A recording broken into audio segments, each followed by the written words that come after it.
Alright, going to bolt the heads on the LT1 today. And so what I've got is I've got these ARP head studs. And they had this PTFE Permatex sealant all over them, so I just took a wire brush to them. And now what I'm going to do is I'm going to wipe them down real good. From what I understand, you're supposed to put the washer to the head of the bolt should be lubed so the bolt spins on the washer, but you don't want the washer to spin on the head because that'll throw off your torque reading. So you want to make sure the bottom's dry, but you can have lube in here, which it already does from the last time I done that.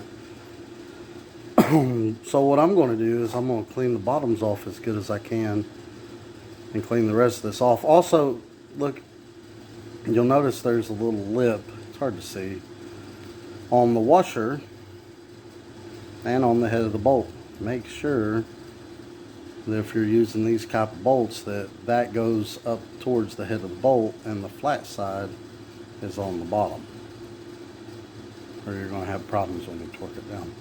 Man, this camera just don't like to focus. Yeah, flat side on this side, beveled side on this side, which goes, there's a bevel there too. There's just so much lubricant in there you can't really see it.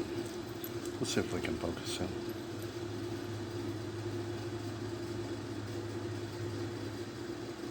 Yeah, trust me, it's there. Just make sure you put those on correct, because you won't get a good torque. You'll have problems. But yeah, so clean them all off with just a wire brush and a drill.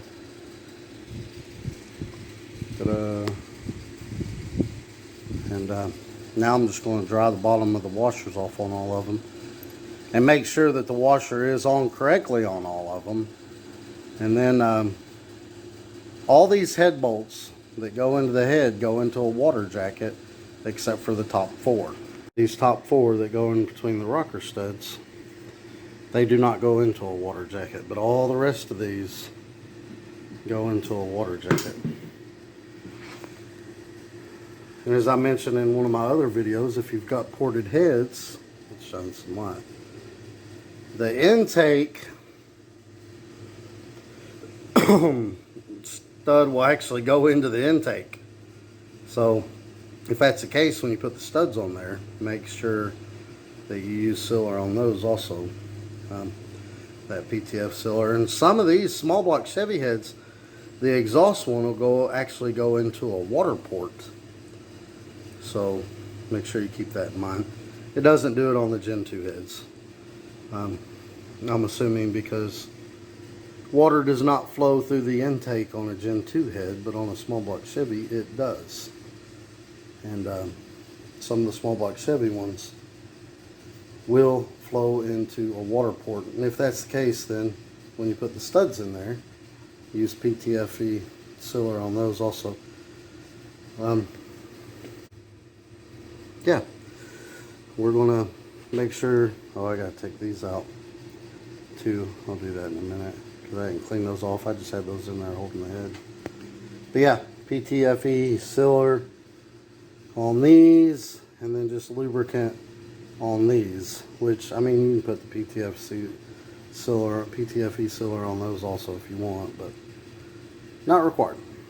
So yeah, let's go and get started on that. Alright, so I cleaned the bolts off with a rag. Again, double checking all of them, make sure that that the flat side of the washer is down on all of them. Now, I cleaned off the bottom because I want it dry, but I left the lubricant in between the washer and the head of the bolt. And if yours doesn't have lubricant in there, put a little bit of lubricant in there so it'll spin on the washer. And the bolt will spin on the washer instead of the washer spinning on the head. But yeah, we're gonna put the sealer on these and start dropping them in. And again, I'm gonna check, make sure flat side of the washer is down on all of these. I take my PTF sealer and I coat the threads just like that.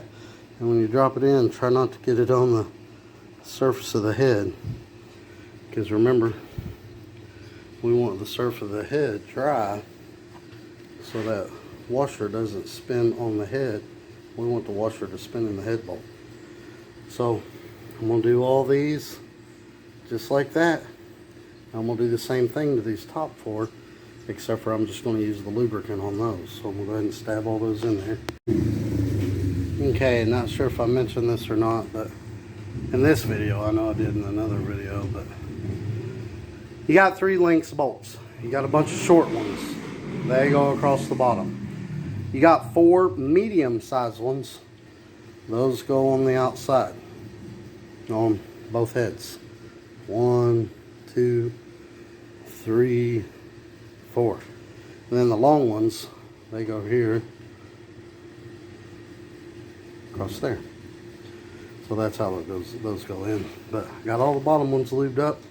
I got them stabbed in there. Now I'm going to do the medium-sized ones. I'm going to lube those up and put those in real quick. Alright, we got them all in. That requires the sealer.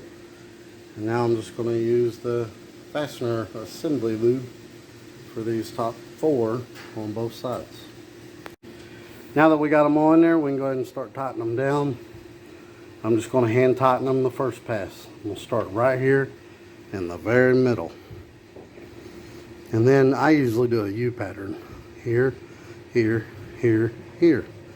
Here, here, here, here. Here, here, here, here.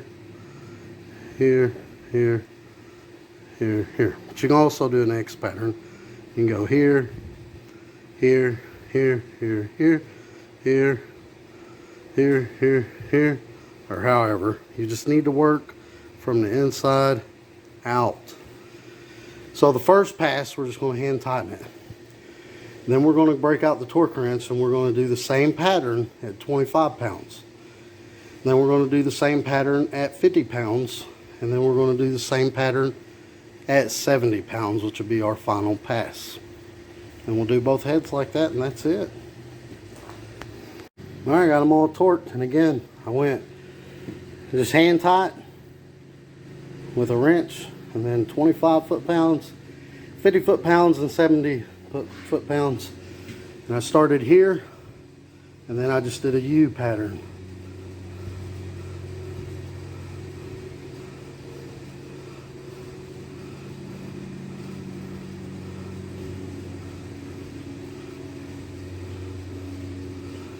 And I went through it twice at 70 just to make sure I didn't miss any.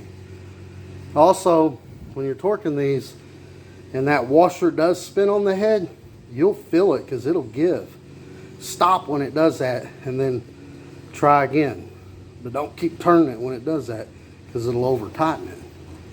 So if you feel it spin, if you feel it give like you're and then you just feel it give and spin, stop. And then try it again. If that still don't work, you'll probably have to take that one out, dry everything up, relube between the head and the washer, clean up the head and the bottom of the washer, and try again. But like 3 of them spun on me, I stopped, and then I turned it again, and the washer stayed that time. But yeah. All right, I got them all in. Now, time to put the guide plates and the rocker studs in. Alright, so these are the Trick Flow guide plates. They're marked up. And these are the ones I used on my LT1. I forgot what heads these are made for, but they work on the LT1 as well. Some people will say they aren't perfect or wear your guides out. I don't know, after 4 years of running, the guides in my heads were all good. So I mean, they work for me, but that's the ones I use on the LT1 heads. Now the studs, these are 7/16, and what I do is I get the shouldered kind, the flange, shouldered, whatever. That way it fits perfectly down in these holes, and it'll even it out and keep this straight. if you don't get the ones with the flanges on it, you gotta line everything up as you tighten it, which is hard to do because when you tighten the bolt, it wants to spin. So I get these kinds with the little flange right there on the end, and that helps with that. But yeah, let's go ahead and put the guide plates and the studs in. And there's the part number on those, in case you was wondering. It says big block Chevy, but they're for small block Chevy too. Okay, so on these, we're just going to use that ARP fastener assembly lube. And if they go all the way through to an intake port or a water port, put the PTFE sealer on there. Now, I guess apparently, after some more research, all factory aluminum heads come with helicoils in them. Huh. Learn something new every day. I had to look that up. But anyway, yeah. So you're going to lube up the threads, put the guide plates in, because these are going to be using non-self-aligning rocker arms. But yeah, I was just seeing how that fit. I don't have the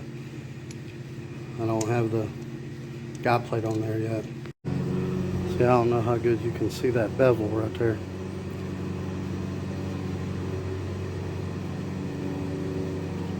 But once you get that down in there, it locks tight on that. Keeps it good and straight. So when you tighten these up, try to tighten them up even, so it's able to go down in there and cinch on them even and get it straight. And you tighten them up.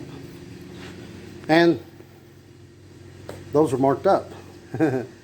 So, you know, there ain't no certain, this one can go over there, that one can go over there, but they gotta be up, has to be up. Okay? And again, tighten them down even. So it gives that flange a chance to go down in that hole and line it up straight on both sides. You always want to check your bolts or nuts or whatever with the instructions ARP sends you. See, like I said, assembly lubricant and then thread sealer for ones that go in, you know, a hole that's going to be exposed on the other side to water or air. But on aluminum heads, 45 pounds. So I put these on, I snugged them up with my finger. And then I did a quarter turn back and forth to give that flange evenly go down in there on the bolt to make sure these are straight. And that's how I did that. So, you know, quarter turn, quarter turn, quarter turn, quarter turn, quarter turn, quarter turn, till it was tight.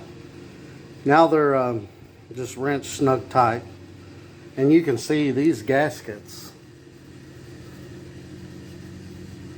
These gaskets have the hole in them for the push rod. And you can see that's pretty straight. But we'll see better when we get the rocker arm and the push rod on there. When you get the push, I don't like them gaskets coming up like that anyway. The guide plate's supposed to do its job. And we want to make sure that we're centered, our rocker arm is centered on the valve stem. So a lot of people ask, well, how do you know if you need guide plates or not? That depends on your rocker arm. And you'll see these rocker arms that we're using. Let me zoom in on this. It does better to focus when you hold it back and zoom in on it. You'll notice it's just flat. This is a non-self-aligning rocker arm. It requires guide plates. Now the self-aligning ones have these tabs sticking up on both sides. There'll be like a black tab right here, or whatever color, chrome, black, whatever, on each side that hugs the valve stem. Those do not require guide plates. Those are self-aligning. They self-align themselves with the valve stem. These do not align with the valve stem. They just slide around on it. And the guide plate keeps the push rod straight, which in turn keeps the rocker arm straight. Now, the stamped steel rocker arms, they'll look the same. Well, they're different looking, but you can still tell the stamped steel one, the self-aligning ones, they'll be flat all the way across. Whereas the non-self-aligning ones that require guide plates will be flat all the way across. The stamped steel ones that are self-aligning, they'll have like a hump on this side and a hump on this side, and then be flat in the middle. And those are self-aligning, and you do not use guide plates with those. I hope I didn't get that mixed up.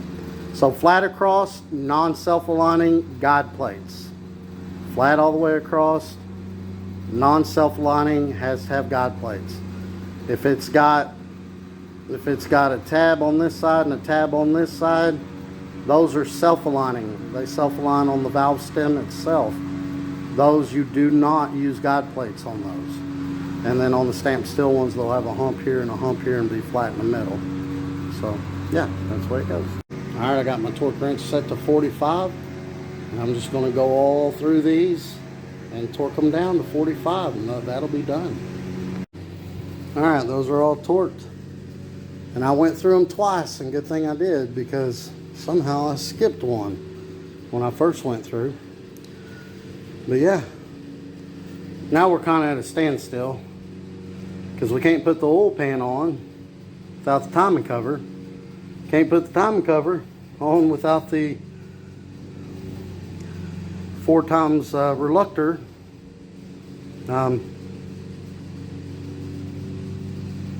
Can't put the lifters in because don't want to put the timing chain on yet until we put that in. So if we put the lifters and stuff in, it's going to make it hard to turn the cam. So kind of at a standstill until we can get his motor out of the car. Pull the motors out of the car right there, because that leaves enough room for me to open the garage door, and it leaves enough room for me to get cars in and out of the carport, and it leaves enough room to get cars in and out of the gate. So he's pretty much finished. So hopefully this weekend he'll be finished. He'll at least be finished enough we can push it out of the way. And then we'll go ahead and push Luke's car in here that's sitting outside of the fence. And go ahead and start taking that out. That 5.3 that we have on that engine stand, we're just going to set it down somewhere. And then we're going to take the LT1 that we take out and put it back in there. And if Luke lets me have the LT1 block, I'll probably rebuild it to put back in my car. If 5.3 ever lets go, or if I just decide to go back to an LT1, who knows? Who knows? Or we might just rebuild this one like a group effort, since we've all got 5.3s. And if any of our 5.3s let go, we'll have one on standby. But yeah, that's where we're at. Y'all like and subscribe, and have a great day.